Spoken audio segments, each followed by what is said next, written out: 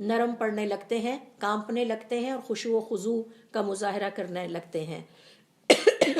علماء کرام کا یہ کہنا ہے کہ یہاں وجل دراصل وہ شعور اور وہ احساس ہے جو کہ دل پر حاوی ہوتا ہے، اور اس کے نتیجے میں انسان نصیحت پکڑتا ہے، عبرت پکڑنے والا بن جاتا ہے، سبق حاصل کرنے والا بن جاتا ہے، اور اس بات کو اچھی طرح سمجھ جاتا ہے کہ اس کے رب کا غصہ کن چیزوں میں ہے اور مجھے ان سے بچنا ہے۔ یہ تو ہے پہلا دل یا پہلی قسم کا دل، اور اللہ تعالیٰ سے دعا ہے کہ اللہ تعالیٰ ہمیں بھی اپنے دلوں کو قلب سلیم بنانے کی توفیق عطا فرمائے۔ اب آتے ہیں دل کی دوسری قسم پر، اور یہ سخت دل ہے اور یہ مردہ دل ہے۔ اور ذرا کسی مردے پر نظر ڈال کے دیکھیے کہ مردے کی کیا خاصیتیں ہیں، کیا کوالٹیز ہیں۔ آپ اسے آواز دیں گے وہ جواب نہیں دے گا۔ تو سخت دل انسان یا مومن یا صاحب ایمان کی پہچان یہی ہے کہ اس پر اللہ تعالیٰ کے کلام کا کوئی اثر نہیں ہوتا، وہ رسپانس نہیں دیتا، وہ کنیکٹ نہیں ہوتا اللہ تعالیٰ کے کلام سے، اللہ تعالیٰ کے ذکر میں اس کا دل نہیں لگتا، اللہ تعالیٰ کی عبادت میں اس کا دل نہیں لگتا۔ تو اللہ تعالیٰ نے ایسے دل کو اپنے حوالے سے کہا کہ یہ مردہ دل لوگ ہیں، کیونکہ جو زندہ دل لوگ ہیں ان پر اثر ہوتا ہے، ان کی باڈی لینگویج میں تبدیلی آتی ہے، ان کے مائنڈ سیٹ میں چینجز آتی ہیں، ان کی تھاٹس بدلنے لگتی ہیں، ان کی بلیفز، ان کی ڈاکٹرائنز، زندگی کی آئیڈیالوجیز میں چینجز آنے لگتی ہیں، اور پھر وہ چینجز آہستہ آہستہ ان کے عمل میں بھی نظر آتی ہیں۔ تو میں نے آپ کے سامنے مثال رکھی کہ اماں عائشہ رضی اللہ تعالیٰ عنہ فرماتی ہیں کہ حضرت ابوبکر صدیق رضی اللہ تعالیٰ عنہ کے سامنے جب بھی قرآن کریم کی تلاوت کی گئی وہ اتنے نرم دل تھے کہ وہ اپنے آنسوؤں پر اختیار نہیں رکھ پاتے تھے۔ تو یہ جو دوسری قسم کا دل ہے جسے ہم سخت دل کہتے ہیں یا دل کی سختی والا کہتے ہیں، یہ دراصل مردے کی طرح ہوتی ہے۔ اور ذرا دیکھیے کہ مردے کے ساتھ انٹریکٹ کر کے دیکھیں، آپ کو کوئی رسپانس نہیں ملے گا، کوئی جواب نہیں آئے گا، کوئی ہل جل نہیں ہوگی۔ یعنی ایک ہے زبان سے ہی کوئی جواب دے دے، نہیں، کوئی باڈی میں بھی فرق نہیں آئے گا، اسی طرح پڑی رہے گی۔ اسی طرح سے یہ مردہ دل ہوتا ہے، سخت دل ہوتا ہے۔ جب یہ سخت ہو جاتا ہے تو یہ مردہ ہو جاتا ہے۔ اور اس کی سختی اور اس کے مردہ ہونے کی نشانی یہ ہے کہ اللہ رب العزت کا کلام بھی اس پر اثر انداز نہیں ہوتا، نہ یہ ہلتا ہے، نہ جلتا ہے، نہ اس جسم کے رونگٹے کھڑے ہوتے ہیں، نہ اللہ کے کلام سے آنکھوں میں آنسو آتے ہیں، نہ اللہ کے کلام سے اس کی زندگی میں کوئی تبدیلی آتی ہے، نہ ہی اس کے دل میں یہ چاہت ہوتی ہے کہ میں اللہ کے کلام کے ساتھ وقت گزاروں۔ نتیجتاً نہ اس کے اندر کوئی خشیت اور خشوع پیدا ہوتا ہے، اور یہ وہ دل ہے جو ہر طرح کے خیر سے خالی ہو جاتا ہے۔ لہٰذا سخت دل ہر طرح کے دنیا اور آخرت کے خیر سے خالی ہو جاتا ہے۔ حضور اکرم صلی اللہ علیہ وسلم نے اپنی ایک حدیث میں ایسے دل کو بیان کرتے ہوئے فرمایا، اور یہ بہت طویل حدیث ہے، پہلے میں آپ کے ساتھ یہ حدیث شیئر کر دیتی ہوں، پھر میں باقی ڈسکشن ہم کمپلیٹ کرتے ہیں۔ آپ صلی اللہ علیہ وسلم اس مردہ دل کی مثال بیان کرتے ہوئے فرماتے ہیں کہ تم پر فتنے تمہارے دلوں پر ایک کے بعد ایک ایسے آئیں گے جیسے چٹائی کی تیلیاں ایک کے بعد ایک بنی جاتی ہیں۔ یعنی یہ دل پر اترنے والے فتنوں کے حوالے سے، یعنی تمہارے دل کو آزمانے والے فتنے آئیں گے جب قیامت کا زمانہ قریب ہوگا۔ اور پھر جس دل میں فتنہ رچ جائے گا اس میں ایک کالا داغ لگا دیا جائے گا، اور جو دل اس فتنے کو نہ مانے گا، یعنی اپنے آپ کو اس فتنے سے بچا لے گا، اس میں ایک سفید نورانی نشان ہوگا۔ یہاں تک کہ اس طرح کے سفید اور کالے نشانوں والے دو قسموں کے دل ہو جائیں گے امت مسلمہ میں۔ کچھ کے دل کالے ہوں گے، یعنی جتنا ہم رسپونڈ کریں گے ان فتنوں کو اور جتنا انگیج ہوں گے ان فتنوں میں، وہ ہمارے دل کے لیے ہلاکت کا باعث ہے، اور جتنا ہم اپنے آپ کو بچا کر ان فتنوں سے رکھیں گے اس سے ہم اپنے دل کی حفاظت کرنے کے قابل ہوں گے۔ ایک خالص سفید دل چکنے پتھر کی طرح کے آسمان و زمین کے قائم رہنے تک کوئی فتنہ ان پر اثر انداز نہ ہوگا، نہ نقصان پہنچائے گا۔ سفید دل کیونکہ روشن نقطہ اللہ تعالیٰ کی طرف سے لگا دیا گیا، چکنے پتھر کی طرح کہ جن کے اوپر کوئی فتنہ اثر انداز نہیں ہوگا، ٹھہرے گا نہیں۔ اور اب آپ دیکھیے کہ ہمیں سمجھ میں آتا ہے کہ کیوں حضور اکرم صلی اللہ علیہ وسلم اللہ تعالیٰ سے خاص طور پر یہ دعا کیا کرتے تھے، یا مقلب القلوب ثبت قلوبنا علی دینک۔ ہمارے اپنے اختیار میں نہیں ہے کہ ہم اپنے دل کی اکیلے حفاظت کر سکیں۔ تو ایک خالص سفید دل چکنے پتھر کی طرح کے آسمان اور زمین کے قائم رہنے تک کوئی فتنہ ان پر اثر انداز ہوگا، نہ نقصان پہنچائے گا۔ ایک دلوں کی قسم یہ ہو جائے گی۔ دوسرا کالا سفیدی مائل، کچھ سفیدی بھی ہوگی لیکن وہ کالے کیوں ہوئے ہوں گے؟ انسانوں کے اپنے اعمال سے کالے ہوئے ہوں گے، الٹے برتن کی طرح۔ برتن جب ایسے الٹا پڑا ہوتا ہے تو آپ دور سے دیکھ کے سمجھ جاتے ہیں کہ یہ برتن خالی ہے، کیونکہ الٹا پڑا ہوا ہے۔ الٹے برتن میں آپ کوئی چیز ڈال نہیں سکتے، تو وہ الٹے برتن کی طرح جو نہ کسی اچھی بات کو سمجھ پائے گا اور نہ بری بات کو بری بات سے تمیز کر پائے گا، یعنی اس کے لیے بڑا مشکل ہو جائے گا کہ وہ یہ فیصلہ کر سکے حق کیا ہے، مجھے حق کے پیچھے چلنا ہے اور مجھے باطل سے اپنے آپ کو، اس کے اوپر حق اور باطل مکس اپ ہوتا رہے گا۔ مگر رہی اور ہر بری بات کو وہ بری بات نہیں سمجھے گا، مگر وہی بات جو اس کے دل میں بیٹھ جائے وہ اسے ہی حق سمجھ کے اس کے پیچھے چلتا رہے گا۔ تو سٹینڈرڈ یہ نہیں ہے کہ میرے دل میں کیا بیٹھ گیا، سٹینڈرڈ یہ ہے کہ قرآن اور سنت میں کیا ہے، اللہ تعالیٰ نے کیا فرمایا ہے اور حضور اکرم صلی اللہ علیہ وسلم نے کیا فرمایا ہے۔ تو یہ وہ حدیث ہے طویل جس کا ذکر یہاں پر علماء کرام یہ کرتے ہیں، اور یہ دراصل ان فتنوں کے ذکر کرنے والی حدیث ہے جو مسلمانوں کے دلوں پر نازل ہوں گے، اور ہمیں سکھاتی ہے کہ ہم نے کس طرح اپنے دلوں کی حفاظت کرنی ہے۔ تو آپ صلی اللہ علیہ وسلم نے فرمایا یہاں تک کہ یہ ان فتنوں کے نتیجے میں 2 طرح کے دل ہوں گے، ایک سفید اور ایک کالے نشانوں والے۔ تو جو سفید ہوگا وہ چکنا ہوگا، اور ایک اور حدیث میں فرمایا علی ابیض، سفید ہوگا مثل الصفا، صفا کی طرح۔ صفا اور مروہ 2 پہاڑیاں ہیں۔ ولا تضرہ فتنۃ، اور ایسے شخص کو کوئی فتنہ نقصان نہیں پہنچائے گا۔ یہی وجہ ہے کہ اسے قلب سلیم کہا گیا، کیونکہ یہ سفید ہوگا، چمکدار اور روشن ہوگا۔ اور صفا یہاں کیوں کہا گیا؟ کیا سختی کی وجہ سے کہا گیا؟ علماء کرام کا کہنا ہے کہ نہیں، اسے اس کی قوت کی وجہ سے، کہ اتنا طاقتور ہوگا کہ کوئی فتنہ اس کے اندر گھسنے کا راستہ نہیں پا سکے گا۔ تو یہ ایک ایسی کیفیت ہے کہ جس کی تعریف کی جانی چاہیے کہ وہ اتنا مضبوط دل ہوگا۔ اور آپ کو پتہ ہے کہ جو اسٹرانگ لوگ ہوتے ہیں وہ ویک لوگوں سے مختلف ہوتے ہیں، ان پر کوئی چیز اثر انداز نہیں ہوتی۔ تو اس حوالے سے ابن القیم رحمۃ اللہ علیہ فرماتے ہیں اپنے دل کو شیشے کی مانند بنا کر رکھو، چمکدار، صاف ستھرا، جیسے ایک شیشہ ہوتا ہے، تاکہ آپ اس کے پیچھے سے دیکھ سکیں کہ سامنے جو کچھ ہو رہا ہے اس میں سے کیا میں نے لینا ہے اور کیا نہیں لینا، اور پھر اسی طرح سے کن چیزوں سے میں نے بچنا ہے۔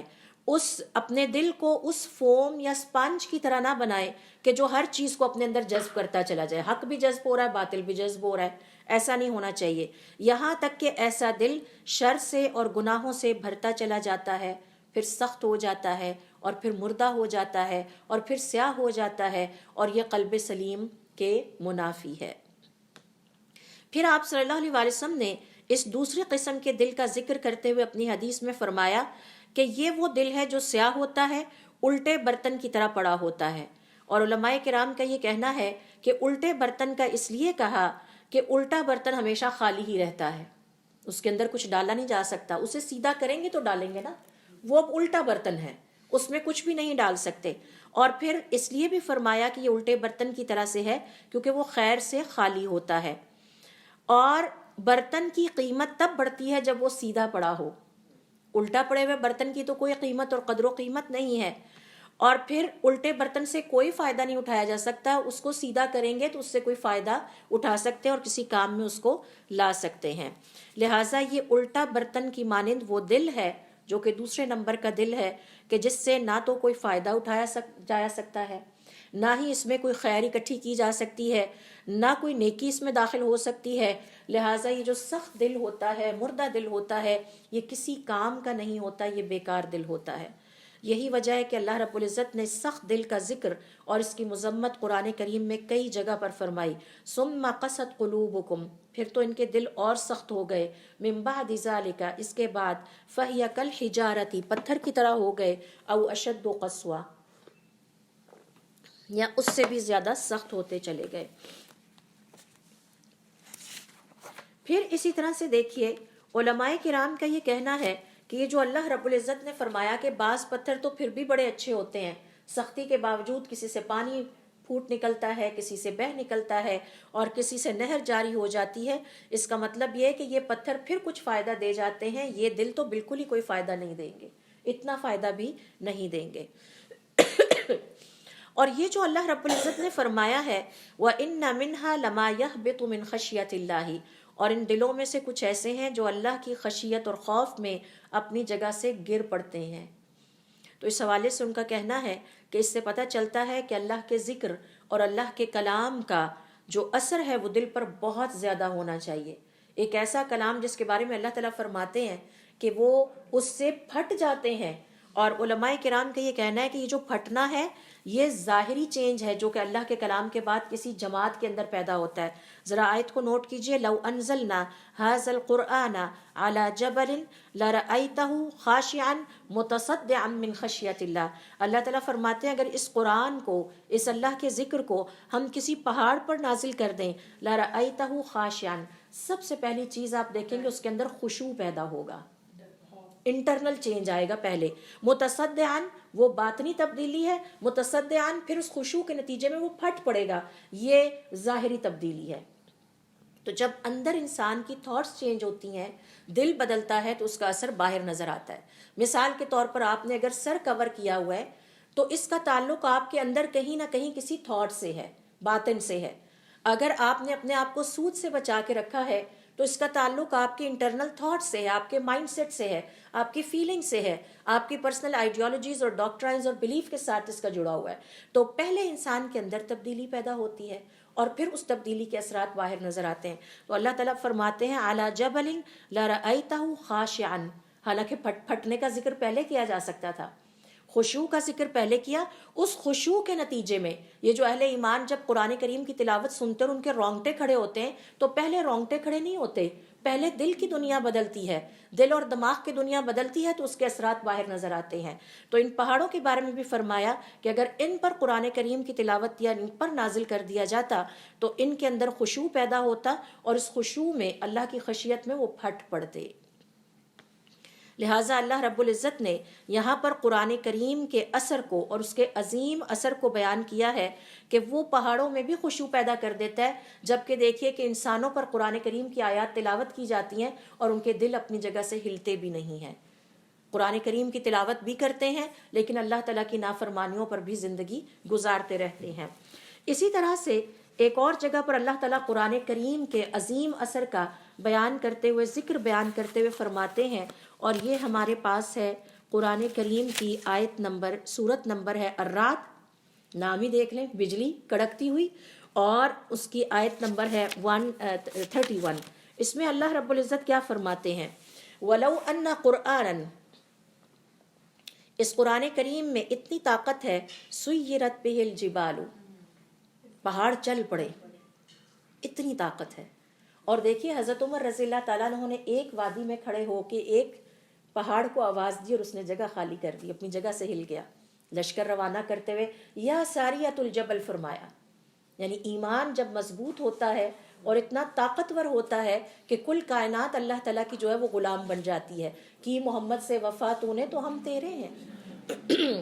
اور یہ طاقت ان لوگوں نے حاصل کی جن کے دل زندہ تھے، جن کے دل ایمان سے پر تھے۔ وَلَوْ أَنَّ قُرْآنًا، اگر یعنی اس قرآن کریم کی عظیم طاقت، کتنی طاقت ہے اس کلام کے اندر اور برکت ہے، سُيِّرَتْ بِهِ الْجِبَالُ، اگر یہ نازل کیا جائے تو وہ پہاڑ چل پڑے، أَوْ قُطِّعَتْ بِهِ الْأَرْضُ، زمین کٹ جائے، أَوْ كُلِّمَ بِهِ الْمَوْتَى، اور مردے باتیں کرنے لگے۔ تو سوچنے کی بات ہے نا کہ ہمارے اوپر یہ اثر کیوں نظر نہیں آتا۔ تو ان کا یہ کہنا ہے، علماء کرام کا یہ کہنا ہے کہ قرآن کریم کے اگر یہ اثرات جمادات پر ہیں اور ہم پر نہیں ہیں تو اس کا مطلب ہے کہ ہم دلوں کی سختی کا شکار ہو چکے ہیں، اور یہ وہ تبدیلیاں ہیں جو کہ جمادات کے ظاہر اور باطن میں نظر آتی ہیں، اور اللہ تعالیٰ نے ان کا ذکر کیا ہے۔ خشوع باطن سے تعلق رکھتا ہے، اور پھٹنا یا چل پڑنا یا مردوں کا بات کرنا اس کا ظاہری دنیا سے تعلق ہے، لیکن جو محروم دل ہوتا ہے، جو کہ مردہ دل ہے اور سخت دل ہے، اس پر یہ اثرات نظر نہیں آتے۔ یہی وجہ ہے کہ اللہ رب العزت نے پھر ہمیں مزید تنبیہ کرتے ہوئے، خبردار کرتے ہوئے فرمایا، الم یعنی، یہ قرآن نازل ہو گیا، یہ اس کی تلاوتیں کر رہے ہیں، اتنا عرصہ گزر گیا، کہ ابھی بھی وہ وقت نہیں آیا ان اہل ایمان پر، للذین آمنوا، ان اہل ایمان پر، ان تخشع قلوبہم لذکر اللہ، کہ ان کی دلوں میں خشوع ہی پیدا ہو جائے اللہ کے ذکر کرتے ہوئے، وما نزل من الحق، اور جو حق اللہ رب العزت نے اتارا ہے، ولا یکونوا کالذین اوتوا الکتاب، انہیں یہ خیال نہیں آتا کہ ان کے دل بھی یہودیوں اور عیسائیوں کے دلوں کی طرح سخت ہوتے جا رہے ہیں. من قبل فطال علیہم الامد، ان کا بھی یہی حال ہوا تھا، ایک بہت طویل عرصے تک اللہ کا کلام پڑھنے اور سننے کے باوجود. فقست قلوبہم، تو ان کے دل سخت ہوتے چلے گئے. یہاں اللہ تعالیٰ نے دل کی دو کیفیتوں کا ذکر کیا ہے. حال الخشوع، خشوع پیدا ہونا چاہیے اور مومن کو اس کے لیے پوری کوشش کرنی چاہیے. جیسا کہ میں نے پچھلے سیشن میں آپ سے ذکر کیا کہ ام درداء کے پاس ایک خاتون آئی اور بڑی پریشان ہو کر کہنے لگی، اور ان کی پریشانیاں دیکھیں، ہماری پریشانیاں کیا ہیں اور ان کی پریشانیاں دیکھیں کہ میرا دل سخت ہو گیا ہے. تو ام درداء نے پوچھا کیا ہوا؟ میں اللہ تعالیٰ کا کلام پڑھتی ہوں لیکن اپنے اوپر کوئی اثر محسوس نہیں کرتی. تو ام درداء رضی اللہ تعالیٰ عنہ نے فرمایا، جاؤ جا کے یتیموں اور مساکین کے ساتھ بیٹھو، ان کے سروں پر ہاتھ پھیرو اور قبرستان کی زیارت کیا کرو، قبروں کو دیکھا کرو، تمہارا دل نرم ہو جائے گا، اور قرآن کریم کی تلاوت کیا کرو. وحال القسوۃ، اس کے مقابلے میں دوسری حالت ہے کہ دل جو ہیں وہ سخت ہوتے چلے جاتے ہیں. اس کے بعد یہ تھی دلوں کی دوسری قسم. اب دل کی یہ دوسری قسم ہے، اس کی مذمت کرتے ہوئے اللہ رب العزت نے ہمیں یہ سکھایا ہے کہ ہم اہل کتاب کی ایک اور حوالے سے مشابہت سے اپنی زندگی میں بچیں، اور وہ یہ کہ جس طرح ان کے دل سخت ہو گئے تھے ہمارے دل سخت نہیں ہونے چاہیے. اور علماء کرام کا یہ کہنا ہے کہ اگر ہو بھی جائیں تو اتنے نہیں ہونے چاہیے جتنے ان کے دل سخت ہو گئے تھے. اس حد تک تو کم از کم ہمیں نہیں پہنچنا چاہیے. علماء کرام کا یہ کہنا ہے کہ یہ جو قرآن کریم ہے یہ سورس آف نالج ہے. ہم وہ واحد قوم ہیں جسے اللہ رب العزت نے جس پہلے لفظ سے مخاطب کیا وہ تھا اقرا، پڑھو. اس کو آپ جتنا پڑھیں گے اس سے علم کے مزید خزانے پھوٹتے چلے جائیں گے. اور یہ جو علم ہے یہ اللہ رب العزت کا نور ہوتا ہے جو کہ ہمارے دلوں میں داخل ہوتا ہے، اور پھر یہ ہمارے سینوں کو منور کرتا ہے، ہمارے دلوں کو یہ نور داخل ہو کر منور کرتا ہے. آپ دیکھیں کہ اس دل کو چراغ سے بھی تشبیہ دی گئی، تو اس کو اگر روشن کرنا ہے تو اللہ تعالیٰ کی کتاب ہی اس کو روشن کر سکتی ہے. اور اگر اللہ تعالیٰ کی کتاب کے ساتھ دل لگنے لگ جائے تو پھر ہمارے سینے بھی روشن ہونا شروع ہو جائیں گے. اور اسی بات کا ذکر کرتے ہوئے اللہ رب العزت نے اپنی کتاب میں جو ہے وہ اس چیز کا تذکرہ کیا ہے. اس حوالے سے دیکھیے سورۃ العنکبوت کی آیت نمبر 49، جس میں اللہ تعالیٰ فرماتے ہیں بل ہوا آیات بینات فی صدور. یہ جو قرآن ہے اگر کسی کا اس کے ساتھ دل لگ جائے تو یہ اس سینے کی روشنی بن جاتا ہے، اس سینے کو منور کر دیتا ہے. کن کے سینوں کو؟ الذین اوتوا العلم، جنہیں اس کا علم عطا کر دیا جائے. تو بدقسمتی دیکھیے کہ آج کے مسلمان کے پاس سب سے کم وقت یا شاید بچتا ہی نہیں جس کے لیے وہ قرآن کریم ہے. تو دل سخت کیوں نہ ہو؟ ہم اکثر یہ شکایتیں کرتے ہیں کہ ہمارے بچے دین کی طرف نہیں آتے، کہیں ان کے دل سخت تو نہیں کر دیے ہم نے؟ ان کی روٹین میں کتنا حصہ ہم نے قرآن کریم کا رکھا ہے. اگر وہ قرآن کریم سے جڑیں گے تو اللہ رب العزت کے قریب ہوتے چلے جائیں گے. ان کی دل کی نرمی کا ہم نے کیا انتظام کیا؟ اپنے دل کی نرمی کا ہم نے کیا انتظام کیا؟ اسی طرح سے اللہ رب العزت فرماتے ہیں، اور یہ حدیث قدسی ہے حدیث عمر کے حوالے سے، ان اللہ یرفع بہذا الکتاب اقواما، اس کتاب سے اللہ رب العزت بہت ساری قوموں کو سربلندی عطا کریں گے. وَيَضَعُ بِهِ آخرین، اور اس کتاب کی وجہ سے بہت سارے لوگ رسوائی کے حد تک جائیں گے. تو اس حوالے سے علماء کرام کا یہ کہنا ہے کہ بعض لوگ ایسے ہوتے ہیں کہ جو قرآن کریم سے ہدایت پا جاتے ہیں، اور بعض ایسے ہوتے ہیں جو اس سے گمراہ ہو جاتے ہیں. تو جو اس کو ترک کر دیتے ہیں، these are two different attitudes, جو اس کو ترک کر دیتے ہیں یا ہدایت کی نیت سے مطالعہ نہیں کرتے. میں نے ایک مستشرق کے بارے میں پڑھا کہ اس نے 17 سال مسند احمد ابن حنبل کی کرٹیکل سٹڈی کی تاکہ اس میں سے غلطیاں نکال سکے. اندھا ہو گیا لیکن مسلمان نہیں ہوا. تو نیتیں مختلف ہیں نا کتابوں کو پڑھنے کی. نیت تھی کہ میں اس میں سے ایسی کجیاں نکالوں، ایسی غلطیاں نکالوں کہ مسلمانوں کو ثابت کر سکوں کہ یہ کتاب اوتھینٹک نہیں ہے. 17 سال لگائے اس نے. تو یہ صرف ان کو، یہی وجہ ہے کہ ایک اور حدیث میں ابن مالک الاشعری کہتے ہیں کہ آپ صلی اللہ علیہ وسلم نے فرمایا القرآن حجۃ لک او علیک، قرآن کریم یا تو تمہارے حق میں دلیل دے گا، گواہی دے گا، یا پھر تمہارے خلاف گواہی دے گا قیامت والے دن. اور خلاف کیوں گواہی دے گا؟ کہ اس نے مجھے پڑھا لیکن مجھ پر عمل نہیں کیا اور یہ کبھی بھی مجھ سے متاثر نہیں ہوا. تو یہ قرآن کریم کی سفارش ہوگی اور گواہی ہوگی قیامت والے دن۔ یہاں پر علماء کرام جو ہمیں کہتے ہیں کہ اگر دل سخت ہونے پر آنا ہی ہے تو اتنے سخت نہ ہو جتنے کہ اہل کتاب کے ہوئے تھے، تو اس کی وجہ کیا ہے؟ تو اس کا جواب وہ یہ دیتے ہیں کیونکہ جس کے پاس ہدایت آ گئی ہو اور آسانی سے ہدایت کے تمام اسباب بھی میسر ہوں، مسجد ہمارے قریب ہے، وضو ہم آسانی سے کر سکتے ہیں، اللہ رب العزت کی عبادت کرنا آج ہمارے لیے آسان ہے، آج ہمیں کوئی تپتی ہوئی ریت پر نہیں لٹائے گا، کوئی ہمیں ٹارچر نہیں کرے گا اگر ہم ہدایت کے رستے پر چلنا چاہیں، اور پھر جس کے پاس صراط مستقیم آ جائے وہ اس شخص سے زیادہ برا ہے کہ جس کے پاس یہ ساری سہولیات موجود نہیں ہیں۔ یہی وجہ ہے کہ اللہ رب العزت نے ایسے لوگوں کے بارے میں فرمایا قرآن کریم میں۔ دیکھیے یہ ہمارے پاس آیت ہے سورہ جمعہ کی آیت نمبر 5، جس میں اللہ تعالیٰ فرماتے ہیں مثل الذین حملوا التوراۃ، یہ مثال ہے ان یہودیوں کی جنہیں تورات عطا کی گئی تھی، ثم لم يحملوها كمثل الحمار، تو انہوں نے بس اس کو ایسے ہی بوجھ کی طرح اٹھا لیا جیسے گدھے کے اوپر کتابیں لادی ہوتی ہیں، یحمل اسفارا، جیسے ایک گدھا کتابیں لے کے پھرتا رہتا ہے اور اسے کوئی فرق نہیں پڑتا، نہ وہ ان کتابوں کو پڑھتا ہے نہ ان سے کوئی وزڈم سیکھتا ہے۔ تو یہ ایک مثال ہے جو کہ اللہ رب العزت نے ان لوگوں کی دی ہے جن کے دل سخت ہو جاتے ہیں اور جو اللہ تعالیٰ کی ہدایت کی کتاب کو لے کے پھرتے رہتے ہیں، بچیوں کو شادی کے موقع پر اس کے نیچے سے بھی گزارتے ہیں، سب کچھ کرتے ہیں لیکن اس سے ہدایت نہیں پاتے۔ اور پھر اللہ رب العزت نے اس سے بچنے کے لیے دوبارہ ہمیں ایک مثال دے کے سمجھایا، اور یہ ہمارے پاس مثال ہے سورہ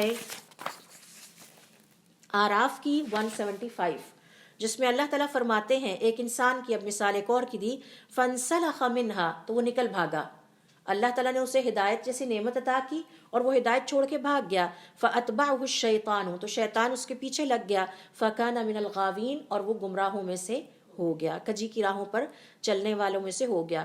علماء کرام کا کہنا ہے کہ یہ مثال ہے اس انسان کی، اس کے بارے میں کہی جاتی ہے جس کے پاس یہ کتاب ہو، جس کے پاس اللہ تعالیٰ کی ہدایت ہو، لیکن اس کے باوجود وہ اس پر عمل کرنے کی طرف نہ آئے۔ اور اس کی مثال ایسے ہی ہے کہ جیسے کسی کے پاس روشنی ہو لیکن وہ پھر بھی نابینا ہی رہنے اور اندھیرے میں رہنے کو ترجیح دے، تو وہ ایسے ہی ہو جاتا ہے گویا اسے روشنی عطا ہی نہیں کی گئی۔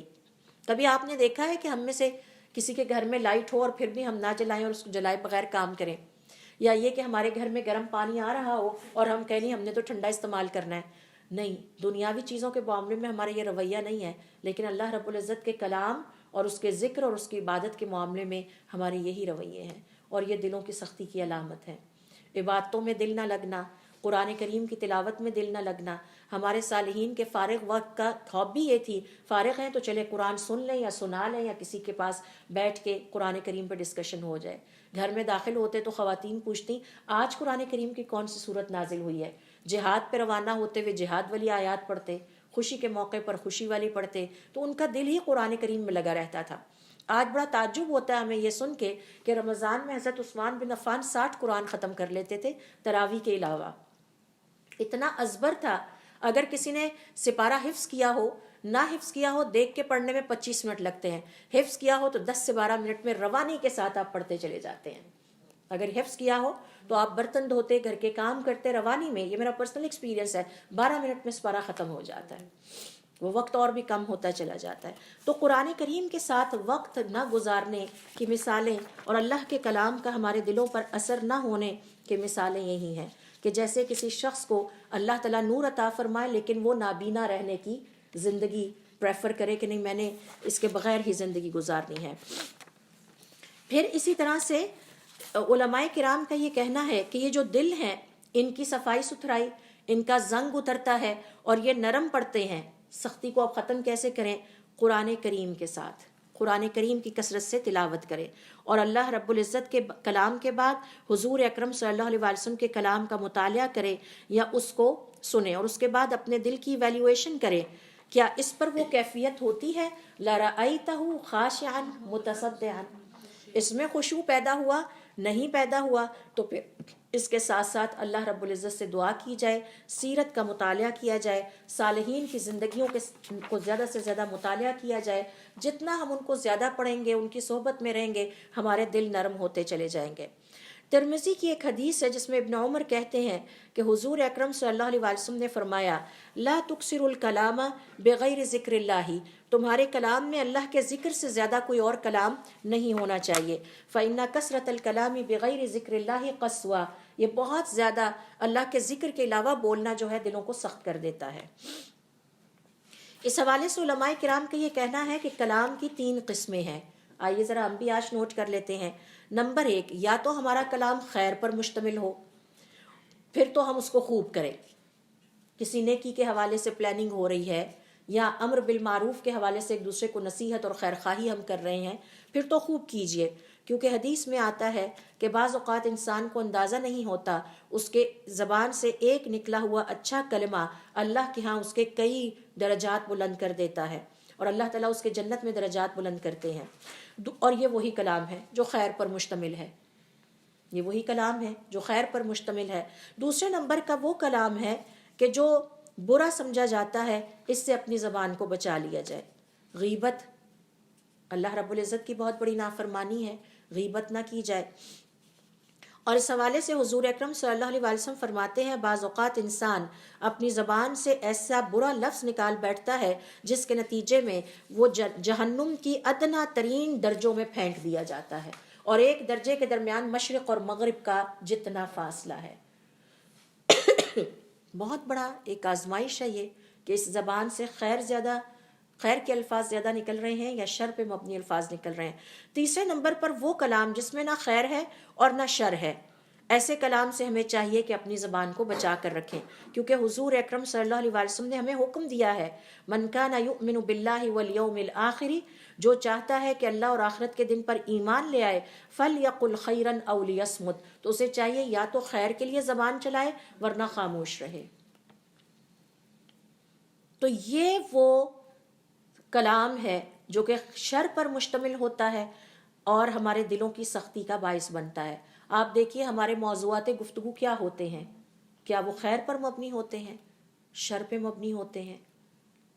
زیادہ سے زیادہ تو ہم پالیٹکس ڈسکس کرتے ہیں، سکینڈلز ڈسکس کرتے ہیں بغیر ثبوت کے، ہمیں نہیں پتا ہمیں میڈیا کیا بتا رہا ہے، کیا جھوٹ ہے کیا سچ ہے، گھنٹوں اپنے بچوں کے ساتھ، بیویاں اپنے شوہروں کے ساتھ، اس کے بعد ہمارا اگلا بہترین پسندیدہ موضوع سیلیں، فیشن، خریداری، اور اگر دل چاہے تو باہر کھانے کو چل پڑے، فارغ وقت ہے تو آج بھی کچھ کھائیں، فارغ وقت ہے تو اگلے دن بھی کچھ کھائیں۔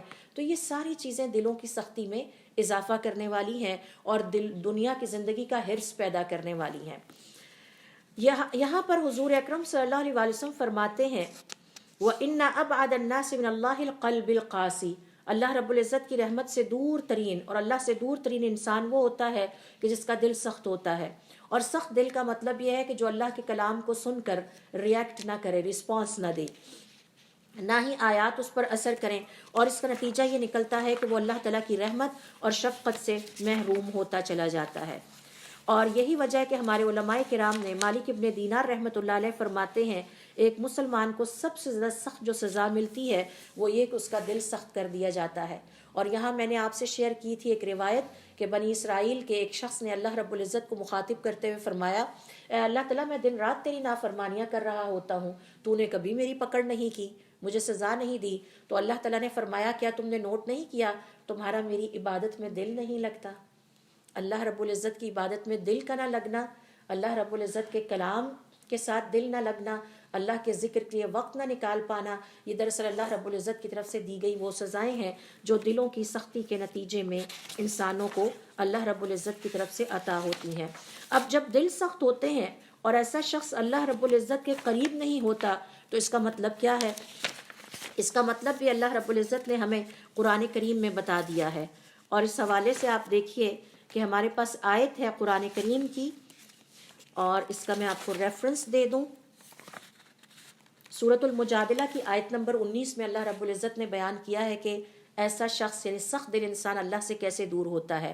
استحوذ علیہم الشیطان، پھر شیطان ان کے اوپر قبضہ پا لیتا ہے، جکڑ لیتا ہے۔ فانساہم ذکر اللہ، پھر انہیں بلا دیتا ہے کہ اللہ کا ذکر بھی کرنا تھا۔ اولئک حزب الشیطان، پھر یہ شیطان کے گروہ والے بن جاتے ہیں۔ الا ان حزب الشیطان هم الخاسرون، اور یہ شیطان کے گروہ والے ہی خسارہ پانے والے ہیں۔ اس کے مقابلے میں فرمایا وَإِنَّ الْأَبْرَارَ لَفِي نَعِيمٍ، اور جو نیک ہیں وہ نعمتوں میں ہوتے ہیں۔ حضرت حسن بصری رحمۃ اللہ علیہ فرماتے ہیں دنیا میں بھی نعمتوں میں ہوتے ہیں، برزخ میں بھی نعمتوں میں ہوں گے، آخرت میں بھی نعمتوں میں ہوں گے۔ وَإِنَّ الْفُجَّارَ لَفِي جَحِيمٍ، اور جو اللہ تعالیٰ کے نافرمان ہیں وہ جہیم یعنی بھڑکتی ہوئی آگ میں ہوں گے۔ دنیا میں بھی پریشانیوں، ڈپریشن اور ٹینشن کی بھڑکتی ہوئی آگ میں رہتے ہیں، اور اپنی برزخ میں بھی آگ میں رہیں گے، اور اپنی آخرت میں بھی آگ میں رہیں گے۔ تو اللہ رب العزت ہم سب کو اپنے دل کے معاملات صحیح کرنے کی توفیق عطا فرمائے۔ دل ہمارے جسم کا وہ عضو ہے جس نے اللہ سے کنیکٹ ہونا ہے۔ یہاں پر سوئچ لگے گا، یہ وہ جسم کا واحد عضو ہے کہ جس نے ہمیں اللہ سے کنیکٹ کرنا ہے، نہ تو ہمارے کسی اور عضو نے کرنا ہے، کیونکہ یہ دل کا تعلق خاص طور پر اللہ رب العزت کے ساتھ ہے، اور جو علم ہے وہ دل میں داخل ہوتا ہے، پھر وہاں سے نور پورے سینے میں پھیلتا ہے، پھر وہ نور پورے اعضاء میں بلڈ سرکولیشن کے ساتھ منتقل ہوتا ہے۔ تو اللہ تعالی ہمیں توفیق عطا فرمائے، ہم اپنے اور اپنے پیاروں کی دلوں کی اصلاح کی طرف توجہ دیں۔ اللہ رب العزت ہمیں اپنی عبادت قرآن کریم کی تلاوت کی لذت عطا فرمائے، اور اس کو اپنی دعاؤں میں شامل کر لے۔ یا مقلب القلوب ثبت قلوبنا علی دینک۔ سبحانک اللہم و بحمدک، اشہد ان لا الہ الا انت، استغفرک و اتوب الیک۔